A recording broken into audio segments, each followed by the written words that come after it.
The fluorescent lights of the downtown cafe buzzed overhead, casting harsh shadows across the chipped formica tables.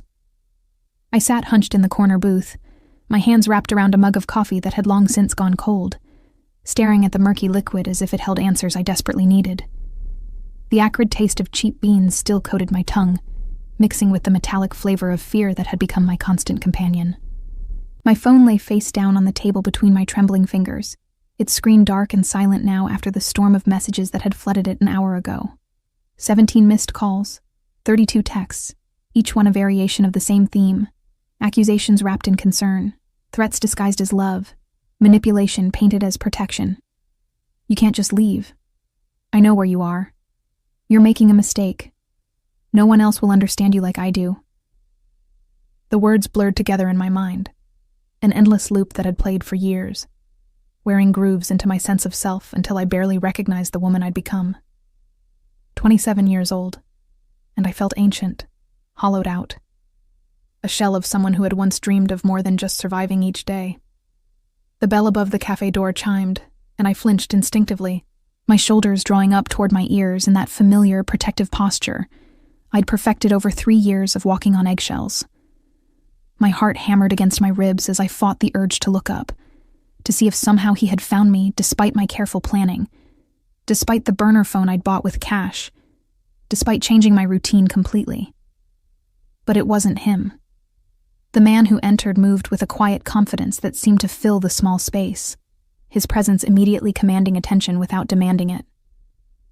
I noticed his expensive wool coat first, the way it hung perfectly from broad shoulders, then the tailored charcoal suit beneath it, that spoke of wealth so understated it was almost aggressive in its simplicity. Dark hair swept back from a face that could have been carved from granite, all sharp angles and controlled power, with eyes that seemed to take in everything at once. I looked away quickly, my therapist's voice echoing in my head. Don't make yourself smaller. Don't disappear. But old habits died hard, and I found myself shrinking further into the worn vinyl of the booth, willing myself invisible. The man ordered an espresso at the counter, his voice a low rumble that carried an accent I couldn't quite place. Eastern European, perhaps, though refined by years in other places. The barista, a college student who usually moved with the efficiency of someone juggling 3 jobs, fumbled with the machine, suddenly clumsy under his steady gaze. I should have been focusing on my escape plan, on the bus ticket to Portland tucked in my jacket pocket, on the small bag I'd hidden at the bus station containing everything I owned that mattered. 3 years of my life reduced to a single backpack. Some clothes, my grandmother's necklace, the journal where I documented every incident in careful detail at my lawyer's insistence. Instead, I found myself watching this stranger from beneath lowered lashes, studying the way he moved with such deliberate control, as if every gesture had been calculated for maximum effect. When the barista handed him his espresso with shaking hands, he offered a small nod of thanks that somehow conveyed more warmth than any smile could. Then he turned, and his eyes found mine with such precision that I knew he'd been aware of my scrutiny all along. I looked down immediately, heat flooding my cheeks, my pulse racing. The old panic rose in my throat, bitter and familiar. Looking at men had consequences. Noticing anything outside the narrow boundaries I'd been given had consequences. Even thoughts could be dangerous if they showed on my face. Is this seat taken? The question was asked in that same low voice. Respectful and somehow gentle, despite the inherent authority it carried. I looked up to find him standing beside my booth, one hand resting lightly on the back of the opposite seat, waiting for permission he didn't need to take what he wanted. That small courtesy, that acknowledgement of my right to refuse, nearly undid me. No, I managed, my voice rough from crying earlier. It's not taken. He slid into the seat across from me with fluid grace, setting his espresso down carefully, before folding his hands on the table. Up close, I could see the details I'd missed from across the room. The faint scar along his jawline, the silver at his temples that suggested he was perhaps 15 years older than me, the expensive watch on his wrist that probably cost more than I'd earned in the past year. But it was his eyes that held me captive. Pale gray, almost silver in the cafe's harsh light, They studied me with an intensity that should have terrified me but somehow didn't. There was no judgment there, no calculation of my worth or assessment of my usefulness. Just a quiet attention that made me feel, for the first time in years, actually seen.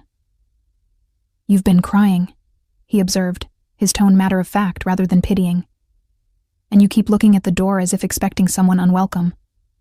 I opened my mouth to deny it, to offer some polite deflection that would maintain the fiction that everything was fine, but something in his steady gaze made the lies stick in my throat.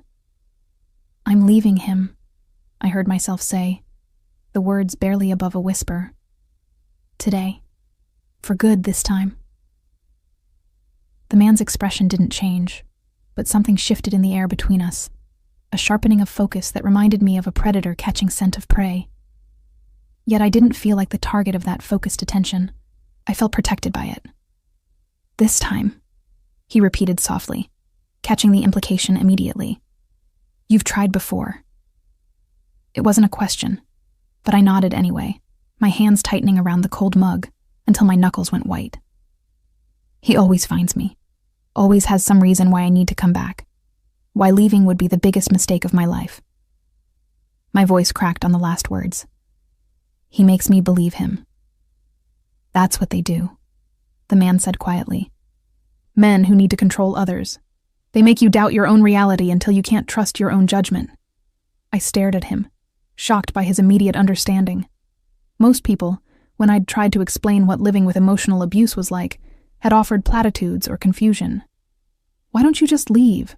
they'd ask, as if it were that simple, as if 3 years of systematic erosion hadn't left me questioning whether I was even capable of surviving alone. "How did you know?" I whispered. His mouth tightened almost imperceptibly. "I've seen what control looks like, the aftermath of it." He paused, then added with quiet intensity, "And I've seen strong people broken by it, made to believe they were weak." "I don't feel strong," I admitted, the confession dragging itself from somewhere deep and raw. "I feel terrified. I don't know who I am anymore without him telling me." "That's the point of what he did to you," the man said, his voice hard now, anger flickering beneath the controlled surface. "To make you forget yourself so completely that you'd need him to exist." Tears burned behind my eyes, and I blinked them back furiously.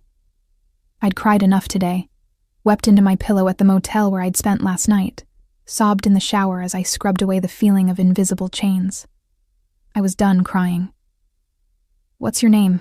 he asked, shifting the conversation with practiced ease. "Clara," I said, then hesitated. "Is it okay that I told you that?" The flash of fury that crossed his face was there and gone so quickly I almost missed it, but I felt its heat. "Clara," he repeated, infusing the name with a respect that made my chest ache. "It's more than okay. Your name belongs to you, not to anyone else. You decide who deserves to know it." Such a simple concept, yet revolutionary. For 3 years, I'd been told when to speak, what to say, which friends were appropriate, and which were threats to our relationship. I'd been molded and shaped until I fit into the narrow definition of what he needed me to be. My edges filed down, my voice quieted, my dreams dismissed as childish fantasies. "I'm Victor," the man said, extending his hand across the table. I hesitated only a moment before taking it. His palm was warm and calloused in unexpected places, his grip firm but careful, as if he was conscious of his own strength and the fragility of what he held. When his fingers closed around mine, I felt something shift in my chest, like a door I hadn't known was locked suddenly swinging open. "Clara," he said again, still holding my hand, his thumb brushing across my knuckles in a gesture that felt protective rather than possessive. "Where are you going?" "Portland, you said." I froze, my mind racing. I hadn't mentioned Portland out loud. Had I? Victor must have seen the panic flash across my face because he released my hand and gestured to the table. "Bus ticket," corner of the envelope showing. I looked down to see the edge of the ticket peeking from my jacket pocket where I'd shoved it hastily. Relief and embarrassment washed over me in equal measure. "I have a cousin there," I explained, tugging the ticket free and staring at the departure time. 3 hours. She offered me her spare room while I figure things out. "Good," Victor said with a decisive nod. Family support is important. But 3 hours is a long time to sit alone in a cafe, looking over your shoulder. He was right. Already my neck ached from the constant vigilance, my stomach churned with anxiety, my hands trembled from adrenaline that had nowhere to go. Every minute felt like an eternity, every shadow in my peripheral vision a potential threat. I don't have anywhere else to go, I admitted quietly. I can't go back to my apartment. He knows I'm there. The motel I stayed at last night wasn't safe. I saw his car drive past twice. This cafe is public enough that I feel like I can breathe, but not so crowded that I can't see everyone who comes in. Victor studied me for a long moment, and I had the unsettling sensation that he was seeing far more than I'd revealed. Reading the story written in my defensive posture and bitten nails, and the way I'd positioned myself with my back to the wall and clear line of sight to both exits. There's a hotel 2 blocks from here, he said finally. The Continental. Very secure, very private. I know the manager well. You could wait there in comfort and safety until your bus departs. I shook my head before he'd even finished. I can't afford that. I have exactly $83 to my name until I can access my bank account without him getting notifications. I wasn't asking you to pay for it, Victor said quietly. The offer hung between us, loaded with implications I couldn't fully process. A stranger wanting to help me, to protect me, with no apparent expectation of anything in return. Every instinct I'd developed over the past 3 years screamed that this was a trap. That kindness always came with conditions. That accepting help meant owing something I couldn't afford to pay. But Victor's eyes held no manipulation, no hidden agenda I could detect. Just a steady certainty that seemed to say he'd made a decision and expected it to be followed. Why would you do that? I asked, my voice barely audible. You don't know me. Because someone should, he replied simply. Because you shouldn't have to spend the next 3 hours afraid. Because every person deserves to feel safe, especially when they're taking the brave step of reclaiming their life. The words wrapped around me like a blanket, warm and unexpected. Brave. He'd called me brave. Not weak, not dramatic, not overreacting. Brave. I don't even know if I'm doing the right thing, I confessed, the doubt I'd been pushing down all day finally breaking through. What if he's right? What if I can't make it on my own? What if I'm throwing away something good because I'm too damaged to appreciate it? Seemed Clara. Victor's voice cut through my spiraling thoughts with quiet authority. Look at me. I did, meeting those pale eyes that seemed to see straight through every defense I'd erected. What he did to you, making you question your own reality, your own worth, your own judgment. That's not love. That's control. And you're not damaged, you're surviving. There's a profound difference. How do you know? The question came out as barely more than a breath, because I understand what power looks like, he said, something dark flickering across his features. What it costs, and what it can destroy when wielded without conscience. Before I could respond, my phone buzzed against the table, vibrating with another incoming message. I didn't need to look to know what it would say. More promises, more threats, more manipulation disguised as love. Victor's gaze dropped to the phone, then returned to my face. You don't have to answer that. You don't owe him your attention or your time or any explanation for choosing yourself. He'll keep calling, I said helplessly. He'll find me eventually. He always does. Not this time. The certainty in Victor's voice was absolute, unshakable. Not if you don't want him to. I wanted to believe him, wanted to trust that this time would be different, that I could actually escape the suffocating reality I'd been living. But hope was dangerous. Hope had betrayed me before, left me vulnerable to disappointment, and the grinding return to hopelessness. Come, Victor said, standing with fluid grace and extending his hand once more. Let me help you wait somewhere safe. No obligations, no expectations. Just a quiet room where you can breathe until your bus leaves. I looked at his outstretched hand, at the strength evident in the corded muscles of his forearm, at the expensive watch glinting at his wrist. Everything about him screamed power and danger and the kind of authority that didn't ask permission. But his eyes held only patience. Slowly, my hand trembling slightly. I reached out and placed my palm in his. His fingers closed around mine, warm and sure, and for the first time in 3 years, I didn't feel the weight of invisible chains tightening around me. I felt, impossibly, like I might actually be free. The Continental Hotel rose before us like something from another world, all gleaming glass and polished chrome that reflected the weak afternoon sunlight. I'd passed this building 100 times over the years, always rushing past with my head down, never imagining I'd walk through its imposing entrance.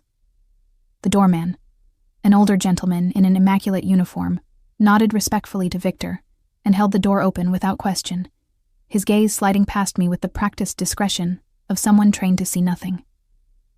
Inside, the lobby took my breath away. Marble floors stretched beneath crystal chandeliers, their light soft and golden compared to the harsh fluorescence of the cafe I'd just left. Fresh flowers, massive arrangements of orchids and roses that probably cost more than my monthly rent, perfumed the air with their delicate scent. Everything spoke of wealth so casual it didn't need to announce itself. I felt acutely out of place in my worn jeans and oversized sweater, a thrift store coat that had seen better days hanging from my shoulders.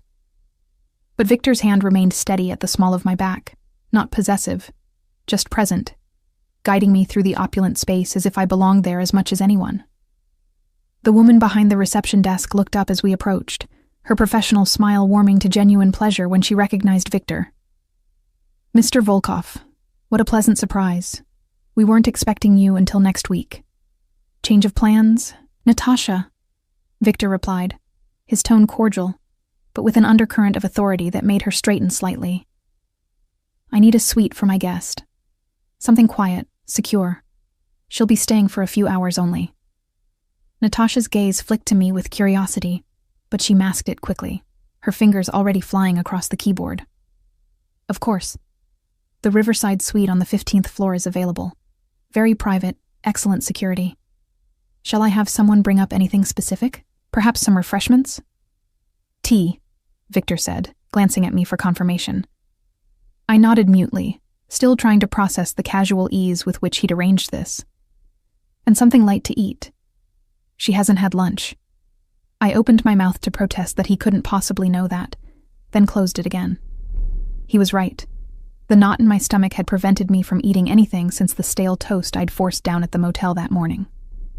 Within minutes, we were in the elevator, rising smoothly through the building's floors. Victor stood beside me, close enough that I could smell his cologne, something subtle and expensive with notes of sandalwood and spice. He didn't speak, didn't fill the silence with empty conversation, just allowed me the space to adjust to this sudden shift in my reality. The suite was more than I could have imagined. Floor-to-ceiling windows overlooked the river, the water sparkling in the afternoon light. A plush sofa faced the view, paired with armchairs that looked impossibly comfortable. Through an open door, I could see a bedroom with a bed so large and inviting that exhaustion washed over me just looking at it. "The bathroom is through there," Victor said, gesturing to another door. "Everything you need should be stocked. Take your time, rest if you want.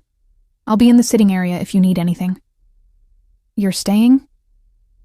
The question came out more accusatory than I'd intended, and I immediately regretted it. This man had done nothing but help me, and here I was, throwing his kindness back in his face. But Victor didn't seem offended. "Only if you're comfortable with that. I thought you might prefer not to be alone right now, but if I'm wrong, I can wait in the lobby until your bus time." I considered this, weighing my ingrained distrust against the strange sense of safety I felt in his presence. "You can stay," I said finally, "if you don't mind. I just don't want to be an inconvenience." Something flickered across his face, too quick to read. "You could never be that, Clara." The way he said my name, with such deliberate respect, as if it mattered, made my throat tight. I turned away quickly, moving toward the windows to hide the sudden tears that threatened. Behind me, I heard him settle into one of the armchairs, the leather sighing softly.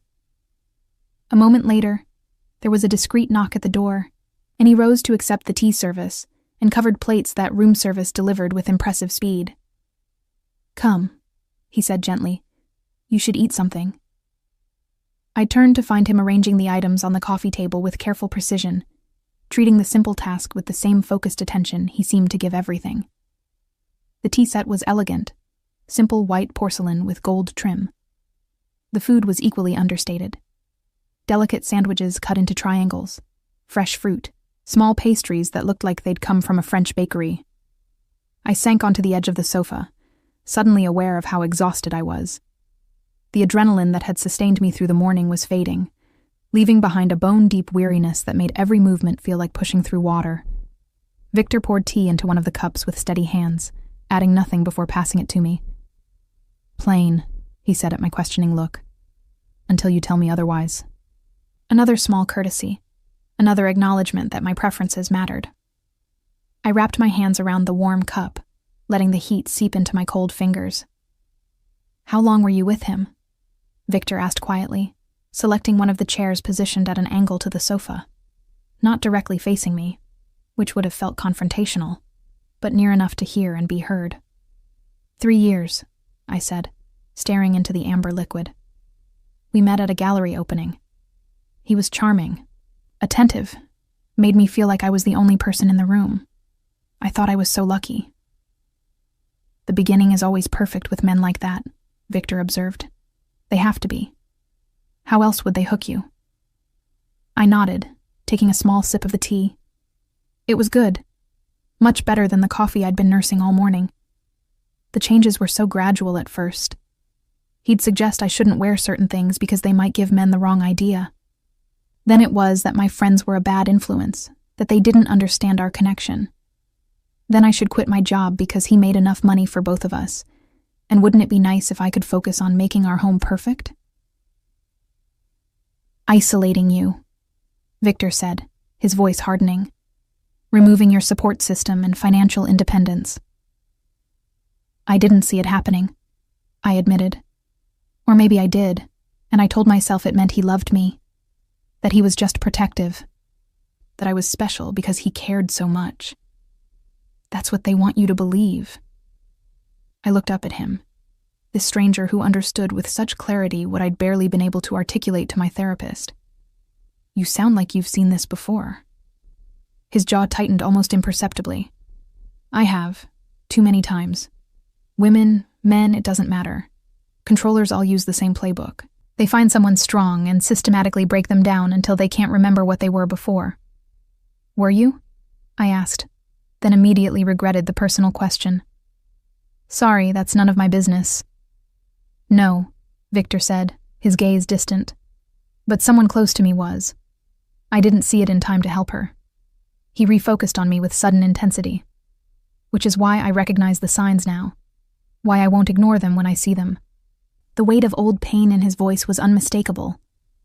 Whoever he'd lost, whatever had happened, it had left scars as deep as the ones I carried. "What happened to her?" I asked softly.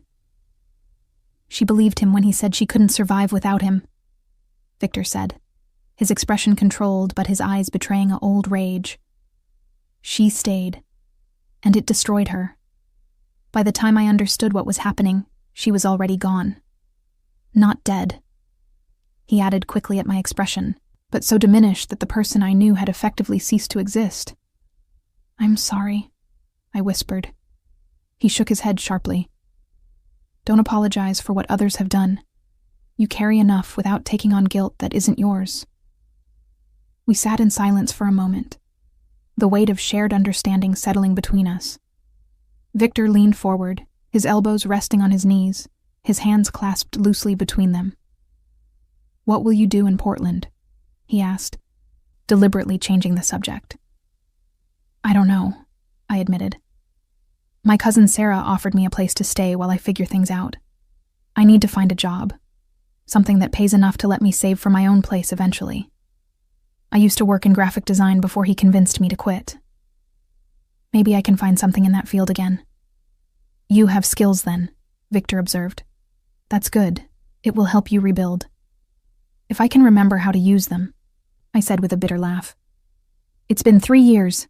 Technology moves fast, and I'm not sure anyone will hire someone with that kind of gap in their resume." "Then you tell them the truth," Victor said firmly. that you were in a situation that required you to step away, and now you're ready to return. Any employer worth working for will understand that. And if they don't, then you find one who does. His certainty was absolute. You're 27, Clara.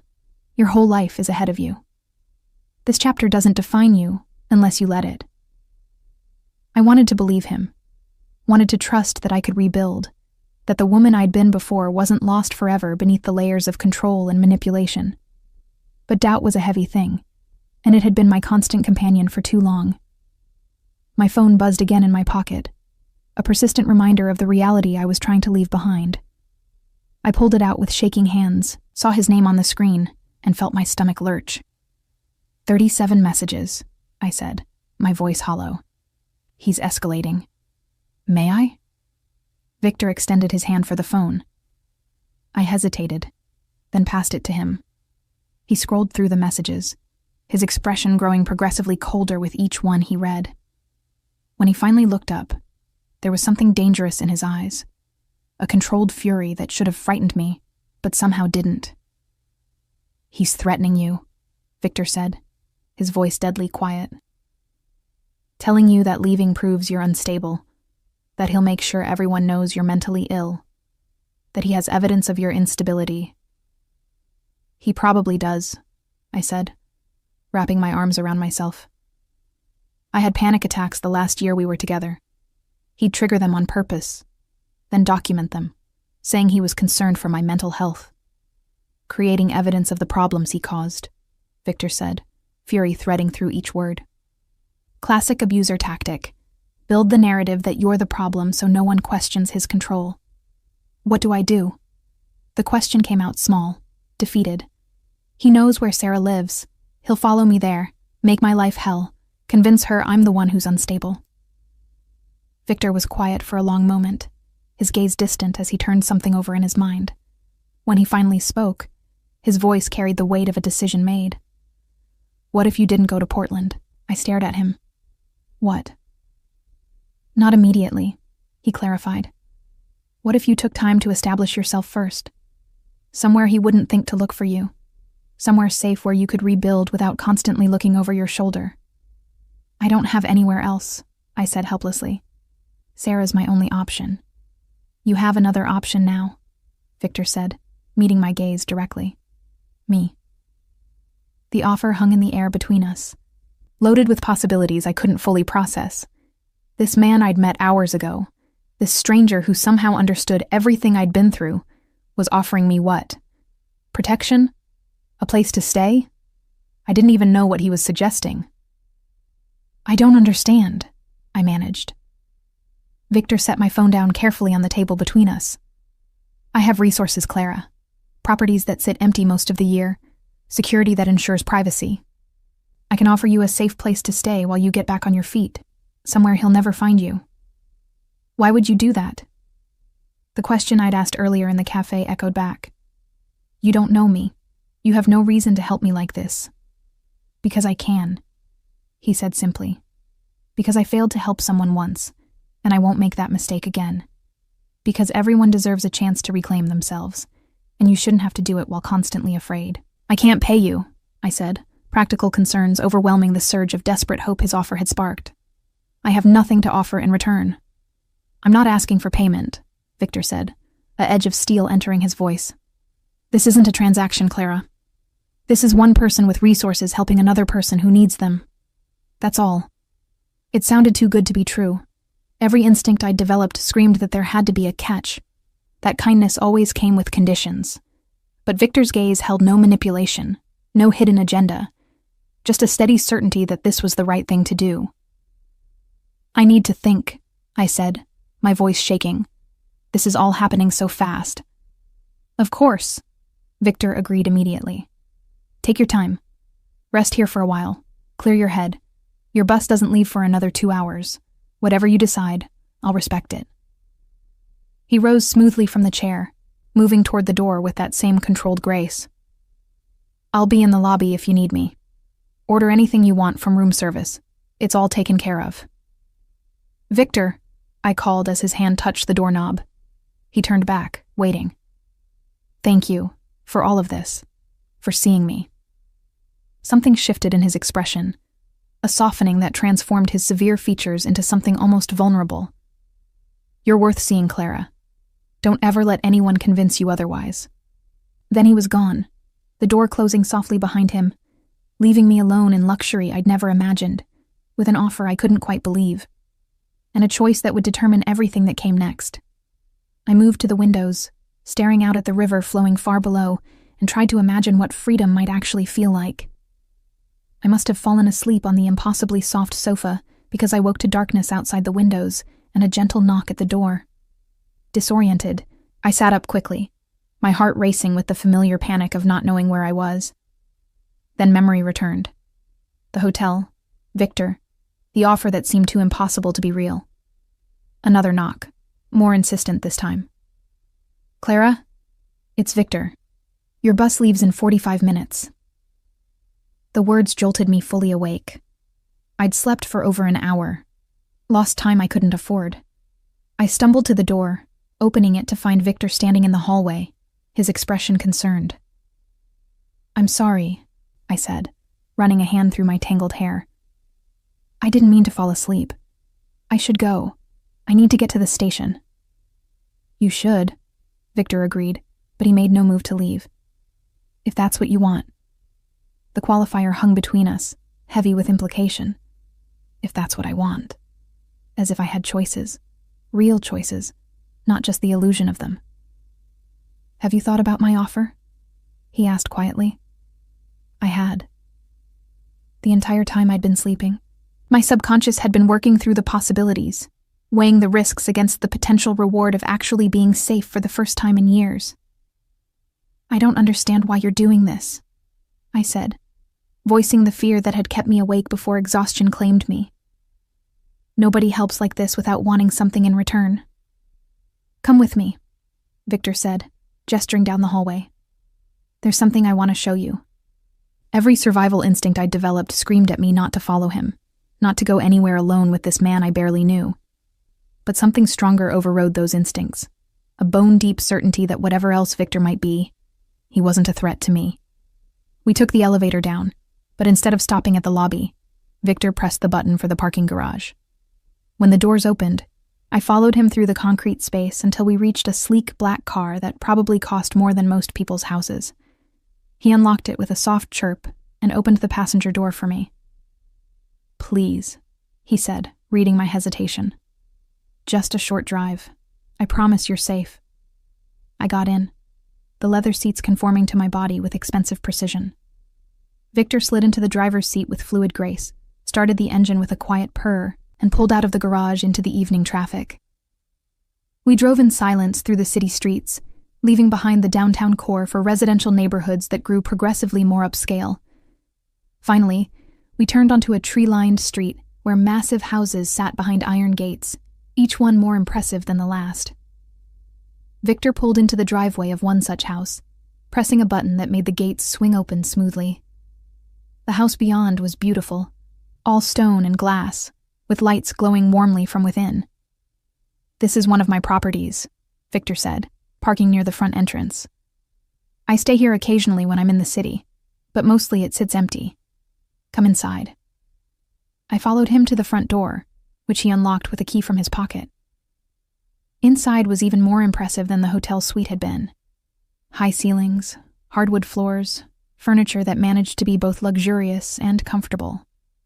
But what caught my attention was the art on the walls, pieces that even my untrained eye could recognize as valuable.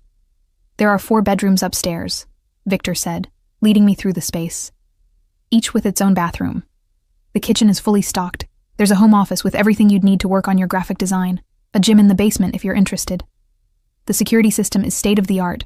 No one gets in without clearance. He turned to face me, his expression serious. This could be yours, Clara. Not permanently, but for as long as you need it. A place to heal, to remember who you are, to rebuild your life without constantly looking over your shoulder. I stared at him, trying to process the enormity of what he was offering. I don't understand. This is too much. Why would you give me this? Because I can, Victor said again, but this time he continued.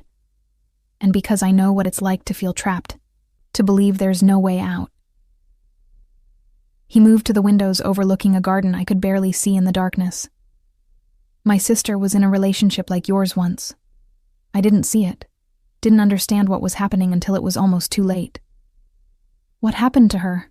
I asked softly, moving to stand beside him. I got her out, Victor said, his voice hard. But it took resources, planning, and connections that most people don't have. I had to essentially make her disappear, give her a new identity, set her up in a different country where he could never find her. And did it work? She's happy now, married to a good man, has 2 children. But she lost years of her life to fear, and she can never come back here, never contact old friends or visit our parents' graves.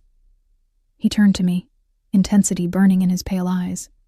I swore after that I would never ignore the signs again, that if I ever had the ability to help someone escape that kind of situation, I would do it without hesitation.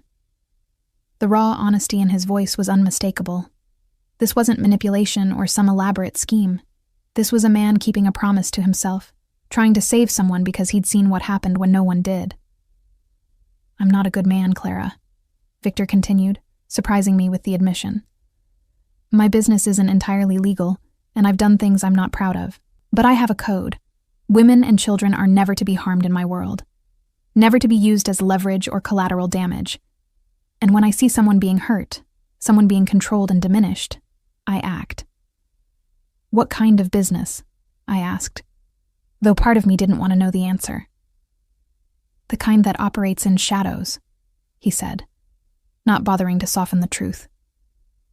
Import, export, protection, information. I move things and people that others can't or won't. I solve problems that exist outside the boundaries of conventional law. You're a criminal, I said flatly. Yes, he agreed without hesitation.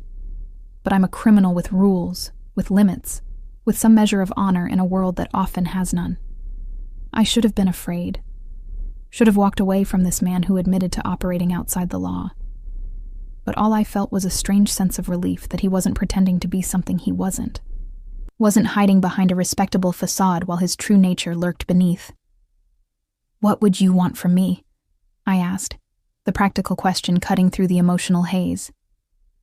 If I accept this offer, stay in your house, use your resources, what would you expect in return? Victor was quiet for a long moment, his gaze searching my face as if weighing how much truth I could handle. Nothing you're not willing to give, he said finally. I won't lie and say I don't find you interesting, compelling even. But you're healing from trauma, and I won't take advantage of that. What I want is for you to be safe, to recover, to remember your own strength. And after that, I pressed, after I'm healed and strong again. His smile was slight but genuine. After that, you'll be free to make choices without fear. Whether any of those choices include me is entirely up to you. The honesty was almost painful in its simplicity. No hidden agenda, no manipulation disguised as concern. Just an offer of safety, with no strings attached beyond basic human decency. How long? I asked, feeling myself tipping toward acceptance. How long could I stay? As long as you need, Victor said. Weeks, months, however long it takes for you to feel ready to face the world on your own terms. I turned away from him, moving through the beautiful house, trailing my fingers along expensive furniture, imagining what it would be like to wake up here every morning without fear.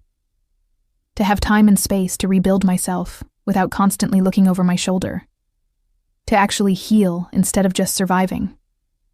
In the home office Victor had mentioned, I found a professional setup that made my designer's heart ache with longing. High-end computer, professional software, everything I would need to rebuild my portfolio and start freelancing again. How did you know? I asked when he appeared in the doorway. About the design work? You mentioned it at the cafe, he said. I pay attention to details. Something about that statement, the casual way he admitted to cataloging information about me, should have been alarming. Instead, it felt like being seen, really seen, for the first time in years. If I say yes, I said slowly, I need rules, boundaries, Clear expectations about what this is and isn't. Of course, Victor agreed immediately. Tell me what you need. My own space that's completely private. No entering without permission. No monitoring what I do or where I go in the house. Agreed. I want to get a job, start earning money again. I won't be dependent on anyone's generosity. There's a studio about a mile from here that's looking for a graphic designer. One of the owners owes me a favor. If you're interested, I can arrange an introduction, but the job would be yours to earn or lose based on your own merit. Why do people owe you favors?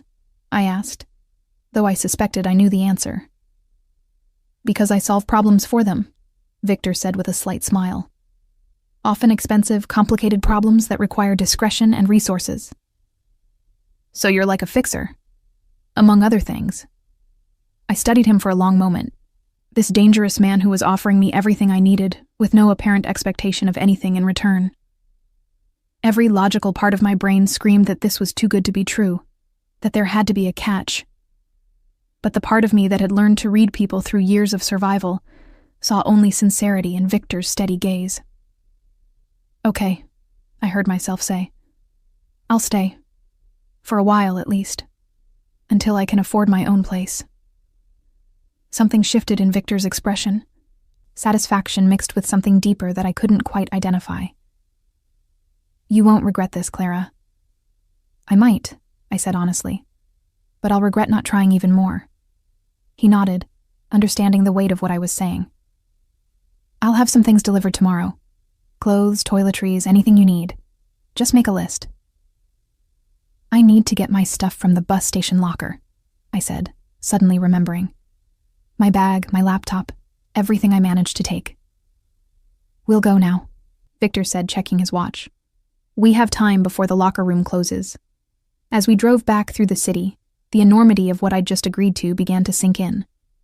I'd chosen the dangerous unknown over the dangerous known, traded one form of dependence for another, albeit one that felt fundamentally different.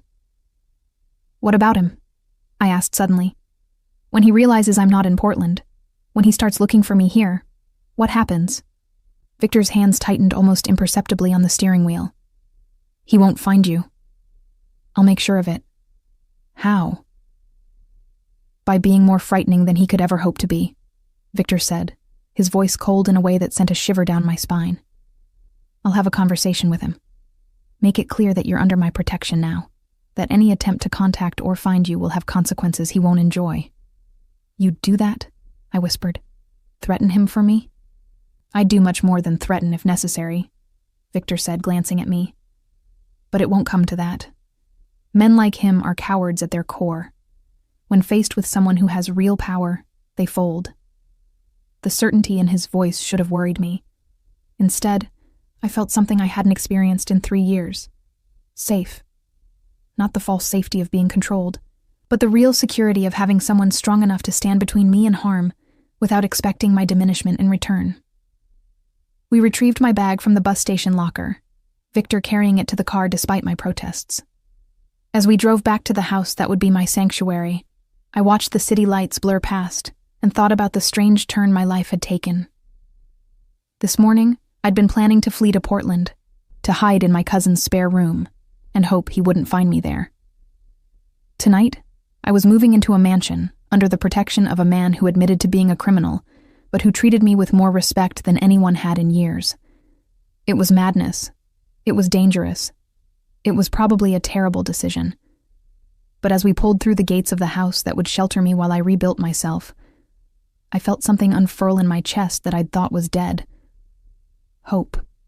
The first week in Victor's house passed in a strange sort of limbo, each day bleeding into the next with a sameness that should have been boring, but felt like healing. I woke each morning to sunlight streaming through the windows of the bedroom I'd claimed as mine, the largest of the guest rooms with its own bathroom, and a view of the garden that was slowly revealing itself as autumn progressed. Victor came by each evening around 7, never earlier despite my growing suspicion that he worked unusual hours. He'd knock, always knock, never using his key even though it was his house. Then we'd share dinner, sometimes something he'd brought from restaurants I couldn't pronounce the names of, sometimes meals I'd prepared using the fully stocked kitchen I'd been surprised to find myself enjoying. We talked about everything and nothing. He told me about the art collection he'd inherited from his father, explaining the history and significance of pieces I'd been too intimidated to really look at initially. I told him about my grandmother who'd raised me after my parents died, about her love of color theory, and how she'd encouraged my interest in design. We didn't talk about him, about his business, his past, the darkness he'd alluded to but never fully explained. And we didn't talk about us, about the way the air seemed to change when we were in the same room, charged with something I wasn't ready to name.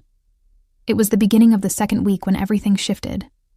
I'd been working on my portfolio in the home office, rebuilding my skills with a determination that surprised me.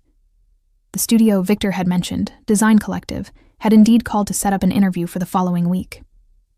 I needed work to show them, needed to prove I hadn't lost everything to those 3 years of enforced domesticity. I was so focused on the mock logo I was creating that I didn't hear Victor arrive. Didn't notice him standing in the doorway watching me work until he spoke. "That's beautiful." I jumped, nearly knocking my water glass over in surprise. "You scared me. I didn't hear you come in." "Sorry," Victor said, though he didn't sound particularly apologetic. He moved further into the room, coming to stand behind my chair where he could see the screen. "Is that for your portfolio?" "Just practice," I said, suddenly self-conscious about my work under his scrutiny. "I'm out of practice with the software. Everything's changed in 3 years." "It doesn't look like you're out of practice to me," Victor observed, his hand coming to rest on the back of my chair, close enough that I could feel his presence but not touching me. "You have real talent, Clara." "I used to think so," I admitted. Before he convinced me it was a waste of time, that I should focus on more important things. By which he meant things that served him, Victor said, his voice hard. I nodded, saving my work and turning in the chair to face him. The movement brought us closer than I'd anticipated, close enough that I could see the faint shadow of stubble on his jaw, could smell his cologne mixing with something uniquely him. "How was your day?" I asked, suddenly needing to fill the charged silence. Victor's mouth quirked in what might have been amusement.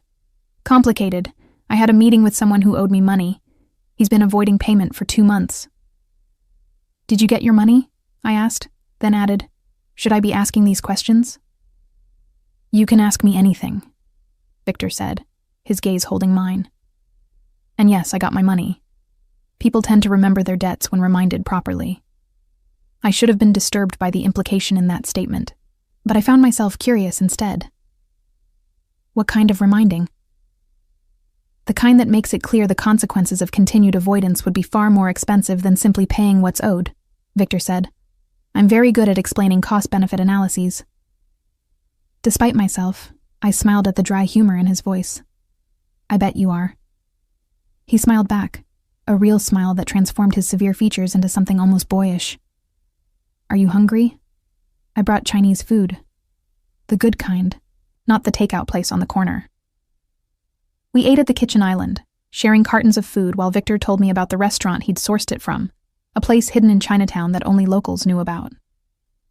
I told him about my interview preparation, my nervousness about facing real people after so long in isolation.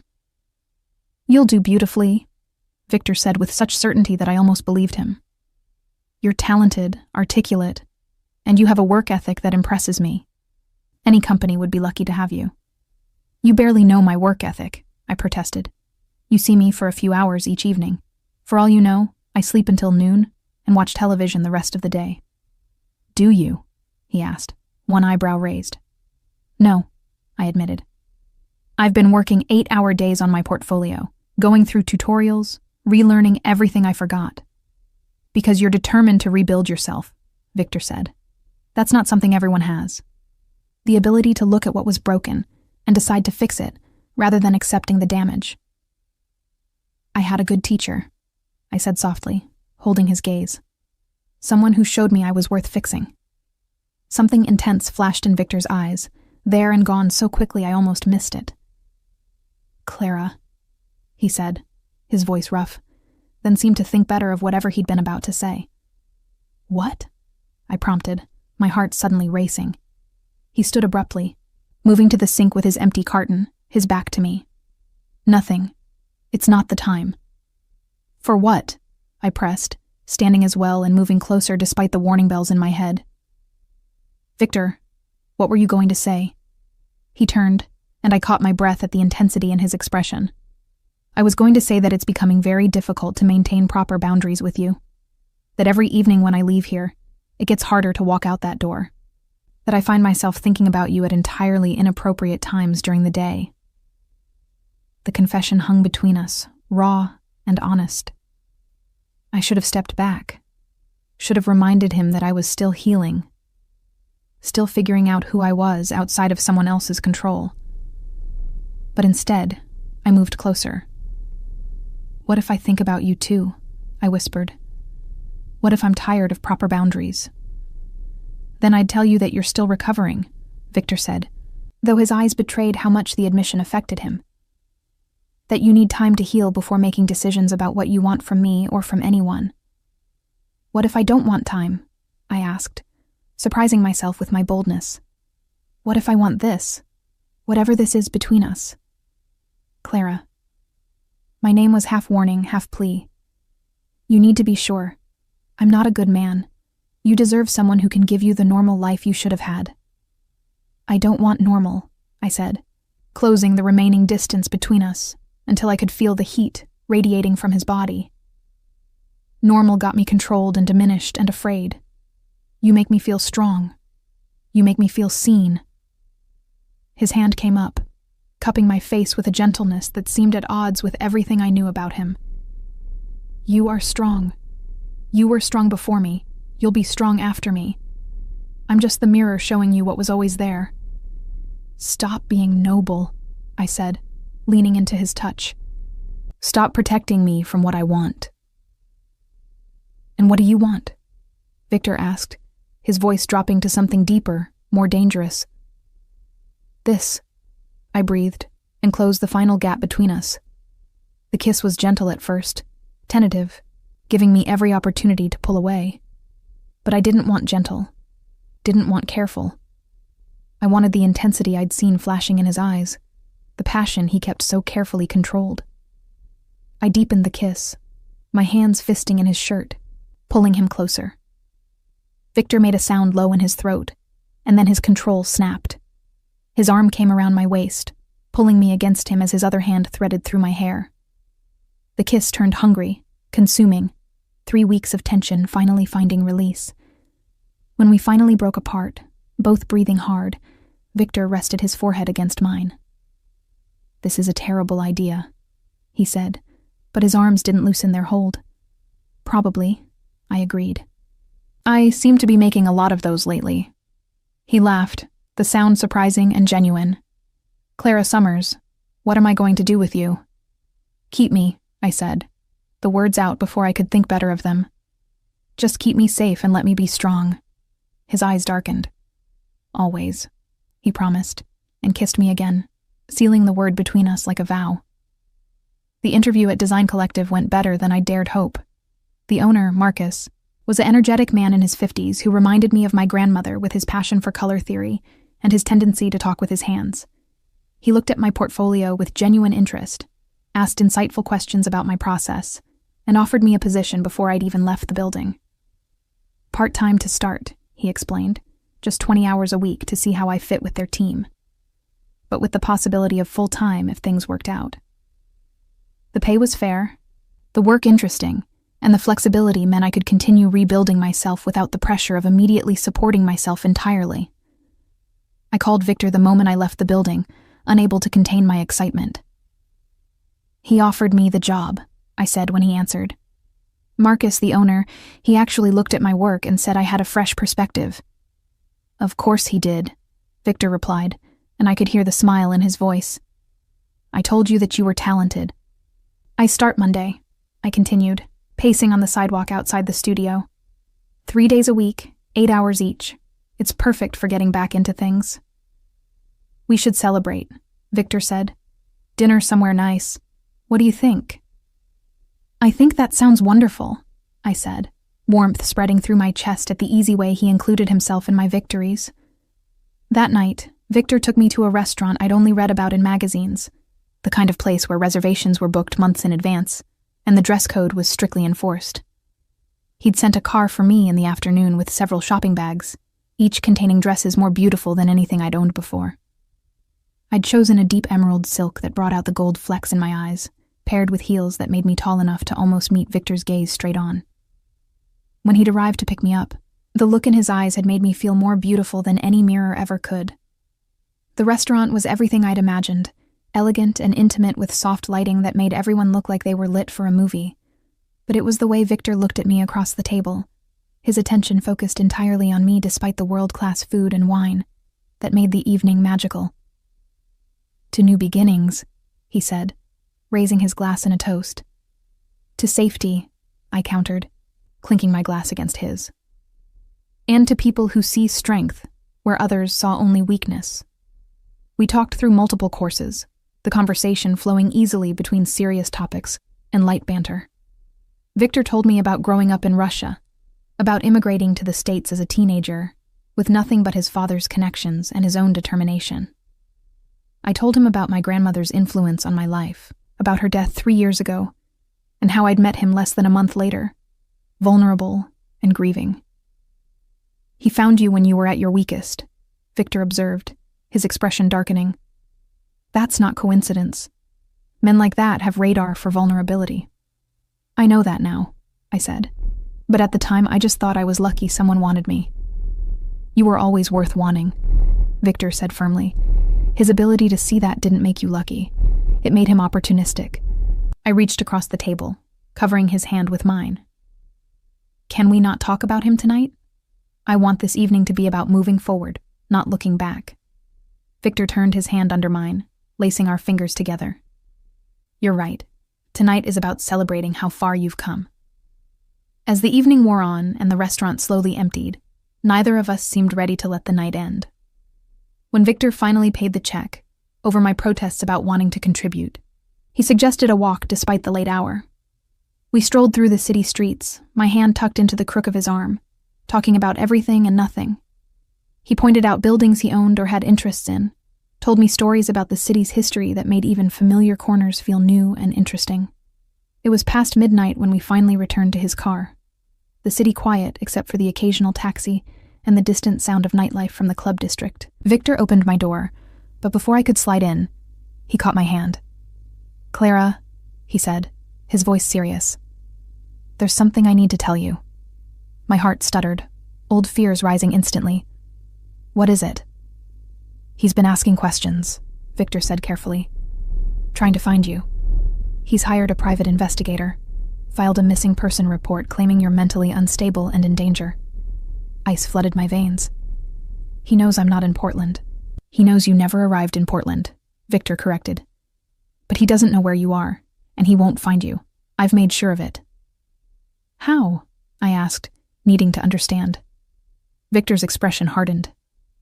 "I had a conversation with him, made it clear that you were under my protection now, that any further attempts to find or contact you would be inadvisable."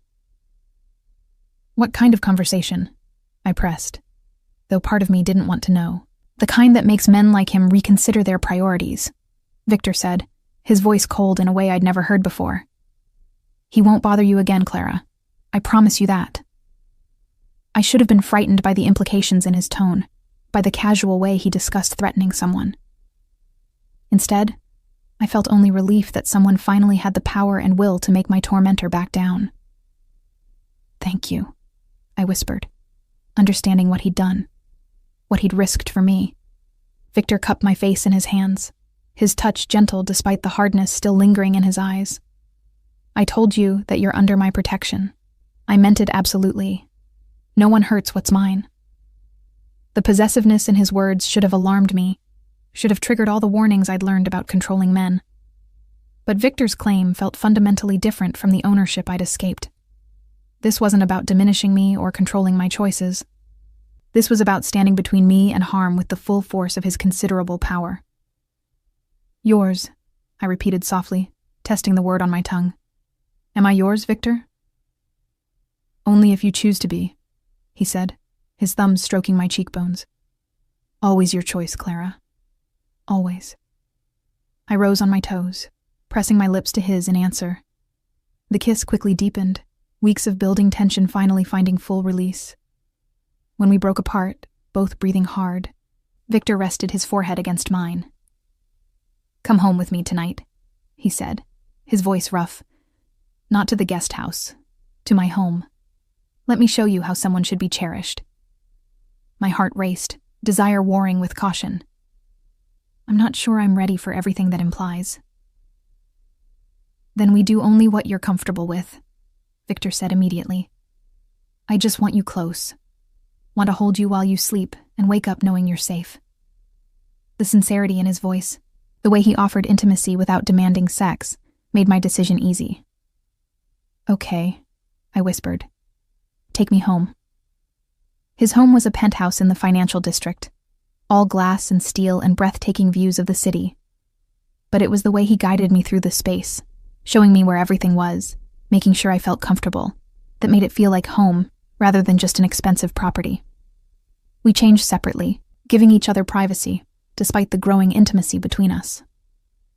When I emerged from the guest bathroom in the silk pajamas I'd found laid out for me, I found Victor waiting in the bedroom, already in bed but sitting up against the headboard. He changed into simple sleep pants and a t-shirt, his usual armor of expensive suits stripped away to reveal the man beneath. He looked younger like this, more vulnerable, and somehow even more attractive. I climbed into bed beside him, and he immediately pulled me close, my back to his chest, his arms secure around my waist. It should have felt suffocating, being held like this. But instead, I felt safe in a way I'd never experienced before. "Sleep, Clara," he murmured against my hair. "I've got you." And for the first time in 3 years, I slept through the night without nightmares, protected by arms that held me without trapping me, cherished by a dangerous man who'd given me back myself. 3 months passed in a blur of healing and growth. My job at Design Collective expanded to full-time as Marcus realized I was capable of handling major clients.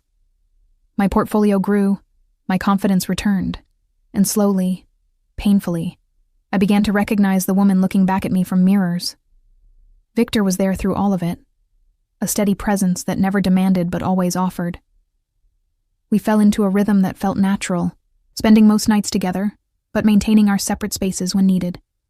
He continued running his empire, the details of which he kept carefully separate from our relationship, and I built my career, my independence, my sense of self. But the past, I was learning, never stayed buried forever. It was a Tuesday afternoon when everything came crashing back.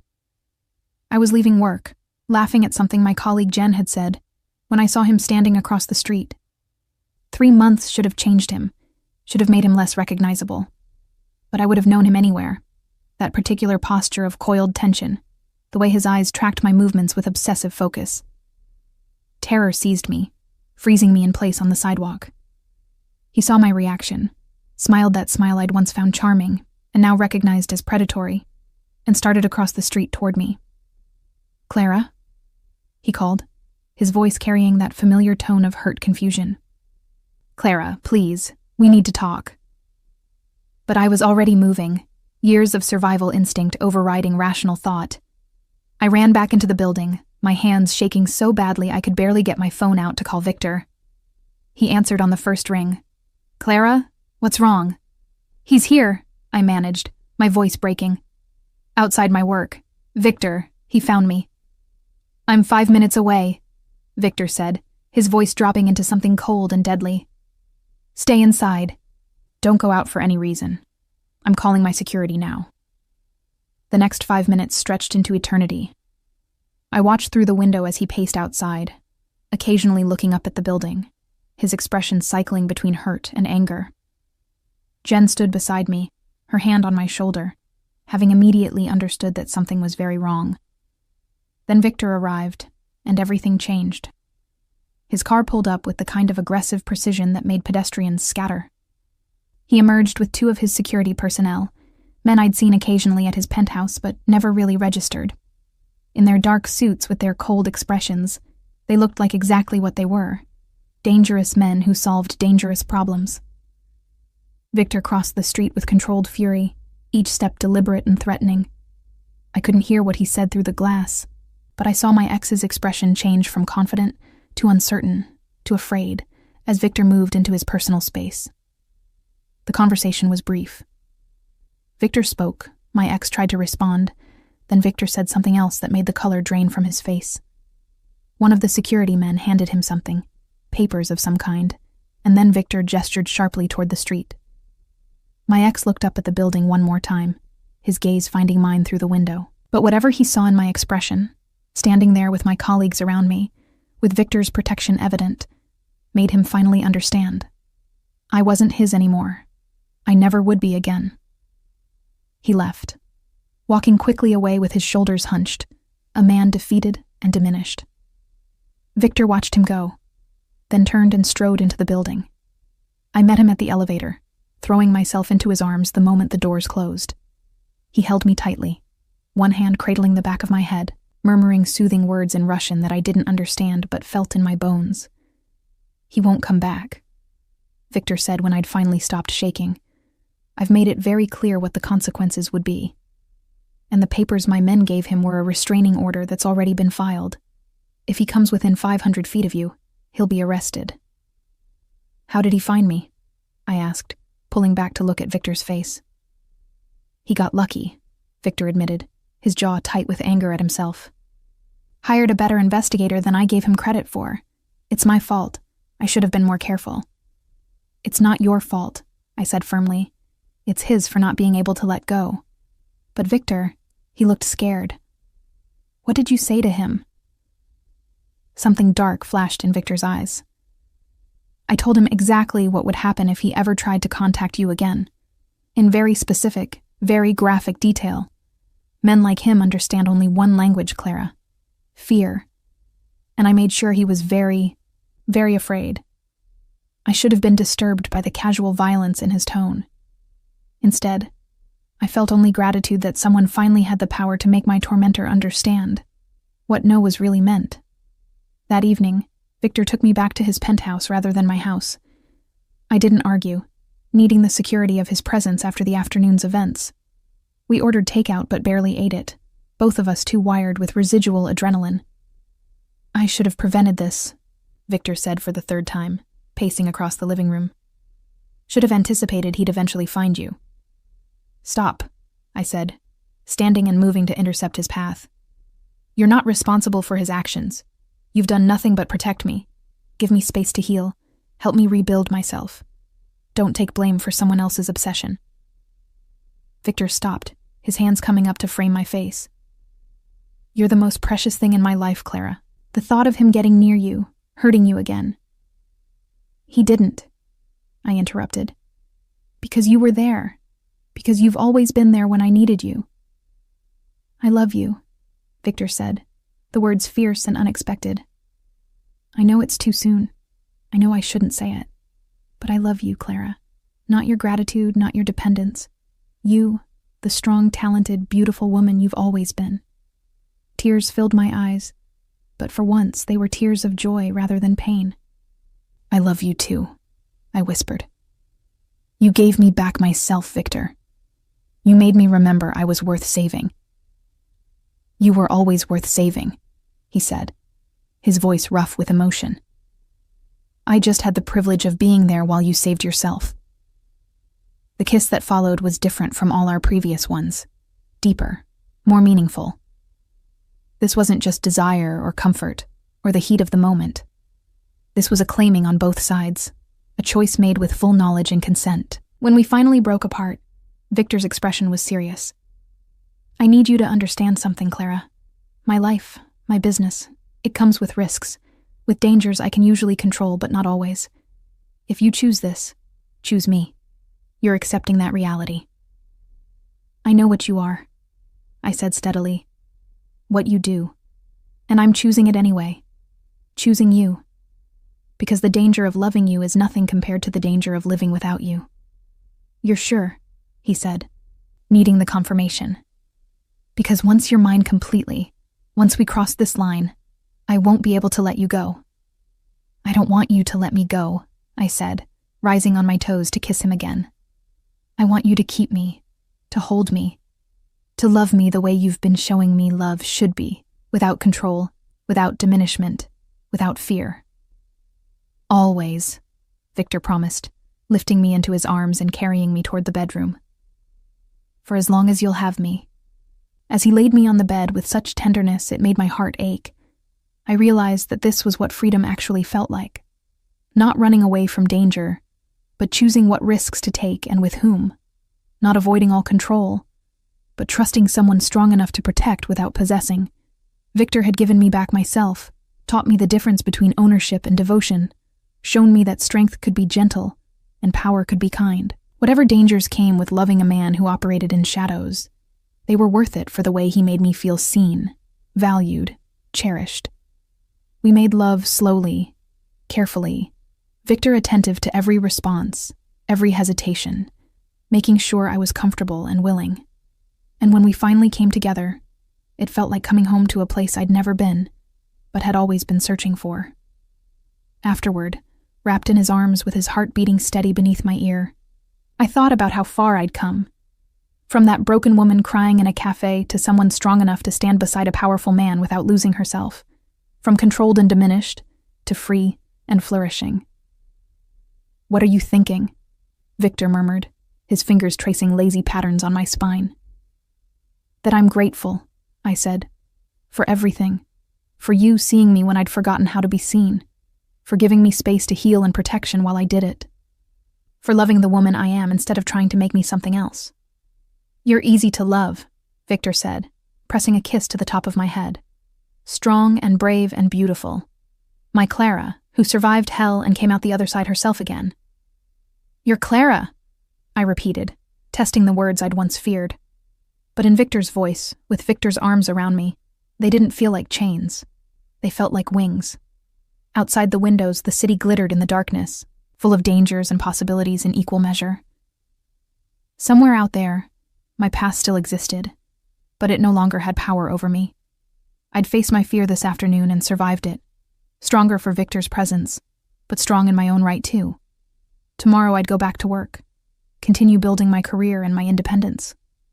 Tomorrow Victor would return to his empire, solving problems and maintaining the power that protected what was his.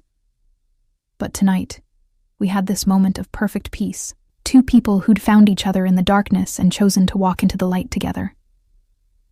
"I love you," I whispered into the quiet. "I love you too," Victor replied, his arms tightening around me. "Always."